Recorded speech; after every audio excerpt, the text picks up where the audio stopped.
Welcome to Carcassonne Online. Take a deep breath. Today we take you into the heart of the wild landscapes, right into our deep dive for today.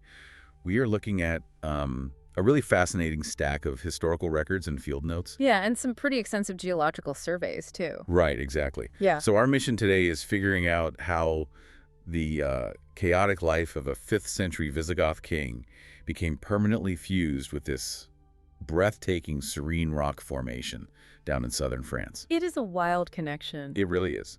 But first, we have a news flash.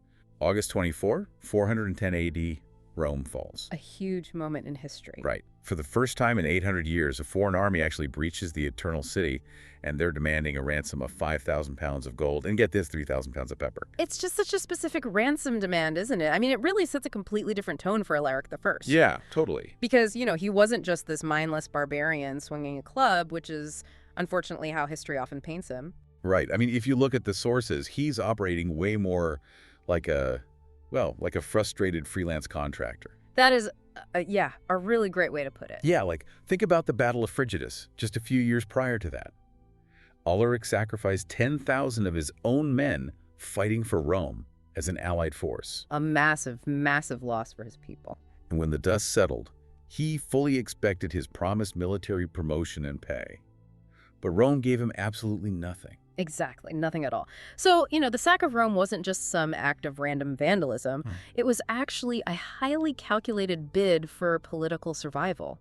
I mean, Alaric desperately needed a formal command within the Roman military structure, so his people could legally secure land and, food. Which they were severely lacking. Right. He was actually so focused on legitimacy that during the siege, he issued strict orders to spare the major Christian churches. Oh, wow. Yeah, he was trying to conquer the system, right? Not just annihilate it. Okay, wait. Let me push back on that for a second. If his ultimate goal was to, secure a legitimate seat at the Roman table, burning their capital city seems like a massive miscalculation. You would certainly think so, yeah. I mean, didn't destroying Rome effectively just torch his own true political ambitions? Well, it's really tempting to view it as a total failure, but you have to look at his complete lack of options at that point. Right, they had backed him into a corner. Exactly. The imperial court had repeatedly stalled and betrayed him over and over.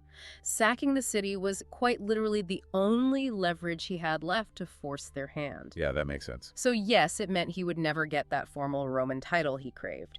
But he did secure the immediate wealth and resources his starving army desperately needed just to survive the winter.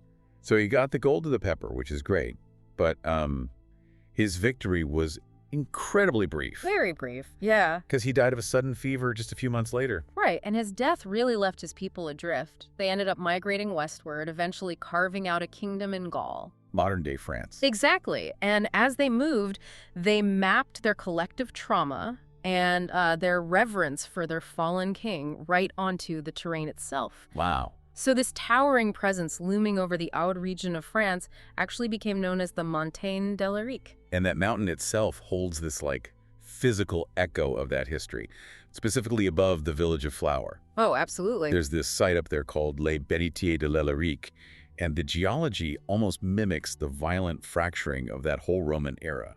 The underlying mechanism of those formations is just remarkable to look at. We're talking about 4 massive tertiary period limestone blocks. Okay. And over centuries, rainwater infiltrated the microscopic fissures within the stone, and because temperatures fluctuate so wildly at that altitude, that trapped water repeatedly froze. Right, and since water expands when it freezes, nature is basically acting as a slow-motion sculptor here. Yeah, precisely. The ice forms a wedge, violently shattering the bases of these solid rock blocks from the inside out.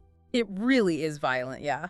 The sheer physics of that freeze-thaw cycle carved the limestone into these enormous bowl-like shapes. It looks so distinct. They do. They look basically identical to giant holy water fonts. Bénitier just left sitting on the edge of the mountain. It's incredible. Yeah. When you were standing next to those stones, looking out over the Carcassonne plain, you really feel that collision of massive scales. Oh, totally. You have this deep, slow, geological, time-cracking stone layered right over the violent, fast-paced human history of a migrating army. Human legends just have this habit of enduring long after the empires that sparked them turn to dust. They really end up anchoring themselves in the very bones of the earth. That is beautifully put. Well, we've traced a wild path today from the fiery collapse of the Roman Empire all the way to those quiet, frost-shattered limestone fonts overlooking Trev. It's been quite a journey. But, there is one final detail about Alaric's death that we actually held back. Oh, right, the tomb. Yeah.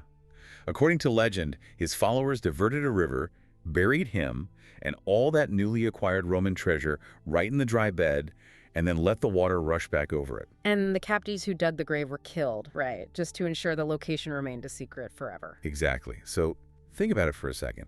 If a river were diverted today to hide your most prized possession, what exactly would you be hiding?